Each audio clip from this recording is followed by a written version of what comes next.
A very good evening to you and welcome to the news on Niger Delta Television. I am George Ameli. Thanks for joining us. The news highlights. Bayelsa State Governor bemoaned the non-remittance to Niger Delta states revenues from gas flare fines, orders paid to the federal government. Nigeria Labour Congress NLC lauds Governor Doye Diri for prompt approval of the new minimum wage. Plus, President Tinubu initiates emblem and appeal fund for Nigeria Armed Forces. Details of the news. Governor of Bayelsa State, Senator Doye Diri, has bemoaned the non-remittance to the Niger Delta states revenues from gas flare fines and royalties paid to the federal government's coffers. Governor Diri relayed the regret during the expanded Executive Council meeting of the Prosperity Administration. They report. Gas flaring has been a major pollutant to the people of the Niger Delta region, turning the blessing of oil discovery in the region into a curse. Even palliatives expected to cushion the negative effect of the degradation of the region has been denied the people of the region, thereby worsening their plight. The fight against gas flaring is a matter of life and death. We have the right to also live. And to shock you, all of the revenues that are paid as a result of gas flaring are paid to the federal government of Nigeria, not to the communities, not to Bayelsa State government. Between 1970 and 2014, Nigeria earned an estimated $1 trillion in oil revenue. Since 2006, oil produced in Bayelsa generated over $150 billion for the federal government of Nigeria and billions for international oil companies that operate its wells. On average, oil produced in Bayelsa is responsible for approximately $10 billion in government revenues per year. Governor Diri noted that Bayelsa State bears enough burden from Nigeria's oil pollution, amounting to 25% of the total pollution in the country. Over 60 years and still counting, the narrative of Bayelsa State, much like that of our sister states across the Niger Delta oil-producing states, has been defined by a persistent cycle of exploitation, deprivation, and neglect. This enduring pain is not merely rhetorical. It is a daily reality for countless families facing the brunt of these adversities. Governor Diri made these remarks on the sidelines of the winding down report of the Bayelsa State Oil and Environment Commission established by his predecessor, Senator Henry Seraka Dixon, to evaluate the extent of damage oil exploration and exploitation has impacted Bayelsa State. Governor Diri equally decried the situation whereby international oil companies, IOCs, put up administrative headquarters away from their operational bases, thereby depriving their hosts tax revenues. Adding insults to injuries, they situate their administrative offices far away from our land and their operational base, thus depriving us of personal income tax and all other kinds of taxes that could have benefited our communities and the state government. From the Executive Council chambers in Government House, Yenagwa, George Ameli reporting for NDTV News. The organized labor in Bayelsa State, comprising the Nigeria Labour Congress, NLC, the Trade Union Congress, TUC, and the Joint State Public Service Negotiating Council, JNC, has thanked the Bayelsa State Governor, Senator Doye Diri, for promptly approving the new minimum wage. In a joint statement issued in Yenagwa, NLC Chairman Comrade Barnabas Simon, his TUC counterpart Comrade Julius Laye, and the JNC Chairperson Comrade Andabai Mbelakbo noted that the governor was the first to set up the minimum wage committee during the 2024 May Day program. A trio recalled that the moment the Salary, Wage and Income Commission released the templates, the committee swung into action and came into alignment which His Excellency graciously approved without hesitation. The labor movement praised the governor for his love for the workers and the pensioners alike. They also lauded the governor for the pay of the October 2024 salary, increased the take-home of pensioners, and approved additional 7 billion naira for payment of gratuities to retirees. The labor leaders appreciated the governor for the gestures and promised that the governor's kind gesture will be reciprocated by workers who are committed to redouble the efforts to ensure that the assured agenda of the government is realized. The elections to usher in a new executive of the Bayelsa State Council of the Nigeria Union of Journalists, NUJ, following the tenure expiration of the old EXCO, has been cancelled due to a court injunction by some aggrieved parties for wrongful exclusion from participating in the elections. The motion ex parte filed in the State High Court ordered an interim injunction restraining the council election officials from conducting the election earlier scheduled for today, the 31st of October 2024, pending the hearing and determination of the motion on notice filed along with the application. Details of this report will be brought in our subsequent bulletin. President Bola Ahmed Tinubu, speaking on Tuesday in Abuja, commended the Implementation Committee on the Naira-based sales of crude oil and refined products and asked the members to resolve any teething problems. A review meeting at the State House, the president said that using the Naira was conceived to remove the exchange rate hurdle. President Tinubu said the various players in the oil sector, including the Nigerian National Petroleum Corporation Limited and the Dangote refinery, should work to improve the economy and the livelihoods of Nigerians. The president urged stakeholders to look inward and consider supplying enough petrol and petroleum products for local consumption to stop the persistent reliance on importation. He said this will enable the channeling of foreign exchange into the development of the real sector. The Minister of Finance and Coordinating Minister of the Economy, Wale Edun, said the administration's groundbreaking steps to sell crude in Naira will not be reversed, and the government will not be involved in determining the rate of exchange for the oil sector. The president and chief executive of Dangote Group told the president that the refinery had more than 500 million liters of fuel in reserve after supplying 400 million to the economy. He said the refinery could collaborate with other refineries managed by NNPC Limited to meet an estimated 32 million liters of local petrol needs. At the meeting, the Federal Inland Revenue Service Chairman, Zach Adedeji, who chairs the technical committee, said importing refined products should end once we have the capacity to produce enough to meet domestic needs. Still to come in the news, President Tinubu initiates emblem and appeal fund for Nigeria Armed Forces. Details of these and other stories after the break. Please stay with us. Welcome to Niger Delta Television News and Current Affairs Department at the NS Equally Media Complex, here in Yanagua, Bayelsa State. One of NDTV's traditional objectives is to disseminate information with renewed vigor.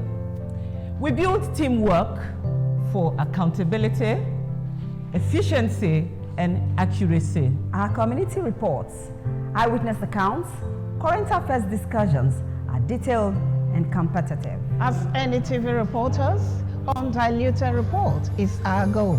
We gather the news and bring it to you just as it is. Our cameras are poised to get in the story behind the story in an in-depth news report. Our new digital equipment are top-notch with clearer visuals and audio. NDTV is repositioned to serve you better. Join us on the news every day at 7 a.m., 12 p.m. and our major bulletin at 7:30 p.m. on Channel 25 UHF. NDTV, crystallizing the vision.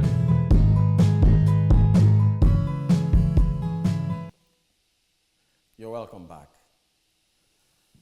President Bola Tinubu has introduced the emblem and appeal fund for the 2025 Armed Forces Remembrance Day. While speaking at the launch in the council chamber of the State House in Abuja, the president commended the armed forces for their position as the nation's primary defenders, safeguarding Nigeria's safety and security.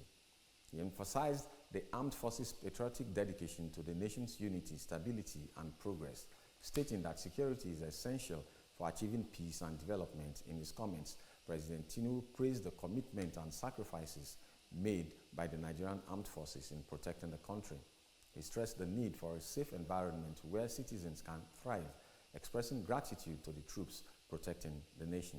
In honor of fallen heroes, the Secretary to the government announced a donation of 500 million naira, while the Senate President pledged 200 million naira, and the Chief of Defense Staff contributed 50 million naira. The emblem appeal as an annual event to honor heroes and support veterans and their families. Vice President Kashim Shettima has called for a stronger collaboration between government and the media in carrying out their shared responsibility for Nigeria's national development journey. Describing media leaders as the creme de la creme and conscience of the nation, he made a strong case for a balanced partnership to drive national unity and economic growth. Speaking on Tuesday, when the leadership of the Nigerian Guild of Editors paid him a courtesy visit at the presidential villa, Abuja, the Vice President pledged Nigeria's support to ensure the sustainability of the fourth estate of the realm. Senator Shettima noted that the time has come to prioritize governance over political considerations, just as he called for partnership with the media. Insisting on balance and objectivity in their reportage, Vice President Shettima urged the editors to maintain their role of a watchdog while supporting national development. Responding, Mr. Eze Anaba, President of the Nigerian Guild of Editors and editor of the Vanguard newspaper, lauded the Vice President's commitment to transparent governance, particularly in explaining government's economic policies as chairman of the National Economic Council, NEC. He further emphasized the media's readiness to partner with the government while maintaining its independence. The NGE president also announced that the 20th edition of the All Nigeria Editors Conference, ANEC, is scheduled for November 7 to 9 in Yenagua, the Bayelsa State capital. Justice Joyce Abdul Malik of the Federal High Court in Abuja on Wednesday stopped the Central Bank of Nigeria from further releasing monthly financial allocations to Rivers State government. The presiding judge held that the presentation of the 2024 budget by Governor Siminalayi Fubara before a 4-member Rivers House of Assembly was an affront to the constitutional provision. She described the script and the receipt and the disbursement of monthly allocations since January this year by Fubara as constitutional somersault and aberration that must not be allowed to continue. Justice Abdul Malik also held that Fubara's action of implementing an unlawful budget smacked gross violations of the 1999 Constitution he swore to protect. She proceeded to restrain the Central Bank of Nigeria, Accountant General of the Federation, Zenith Bank, and Access Bank from further allowing Fubara to access money from the Consolidated Revenue and Federation accounts. The Africa International Film Festival, AFRIF, 13th edition is set to showcase African stories, starting with the premiere of the film Headless. Also, Nigeria selects My Mataba as its entry into the International Feature Film category for the 2025 Oscars. Let's join Mayowa Akadi for details as entertainment news continues. The 13th edition of the Africa International Film Festival, AFRIF, is poised to highlight African narratives, kicking off with the film Headless. AFRIF founder Chioma Ude announced that the festival's opening night, which will take place at AFRIF Hub, The Palms, Oniru, Lagos, from Sunday, November 3rd to 9th, 2024, will present Headless, a much-anticipated crime thriller, directed by Michael Ndiomu.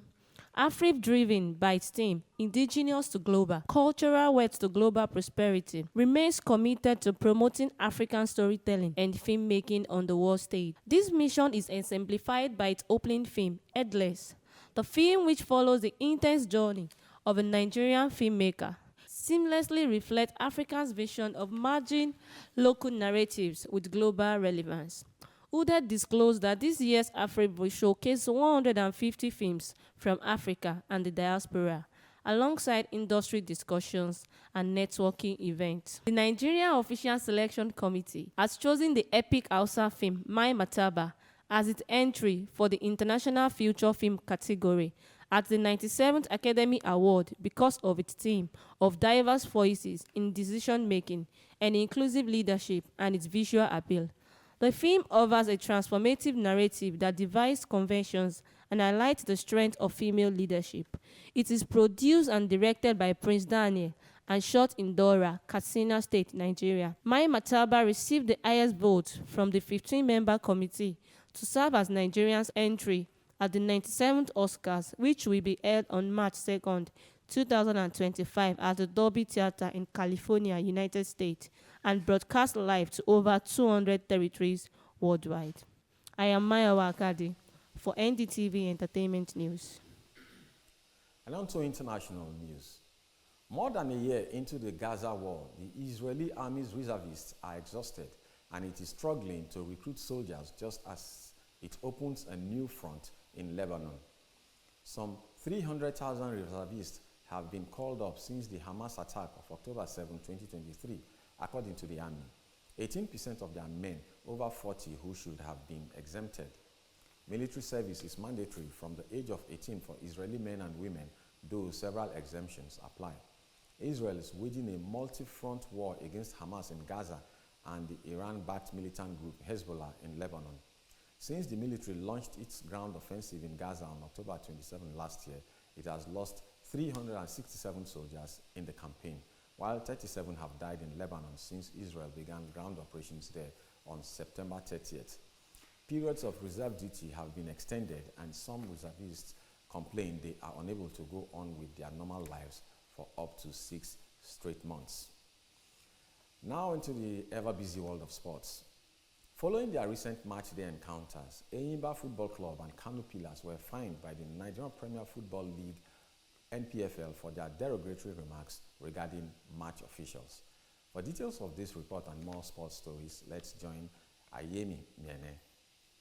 Following their recent matchday encounters, Enyimba FC and Kano Pillars were fined by the Nigerian Premier Football League (NPFL) for their derogatory remarks regarding match officials. The NPFL said that Enyimba's comments following their 2-1 victory over Ikorodu City were considered improper and possibly detrimental to the game's integrity in a statement posted on their X account. The league body warned Enyimba that more infractions could result in harsher sanctions and advised the team to use the proper channels for filing complaints. It also advised Enyimba to refrain from making divisive remarks in the future. Likewise, Kano Pillars received a 2 million naira fine for remarks made by their player Ahmed Musa, who criticized the refereeing following their defeat at the hands of Nasarawa United. Musa's comments raised questions about the NPFL's officiating standards and implied that it might discourage players from playing there again. Additionally, Kano Pillars was disciplined for not being able to conduct their team properly during the game,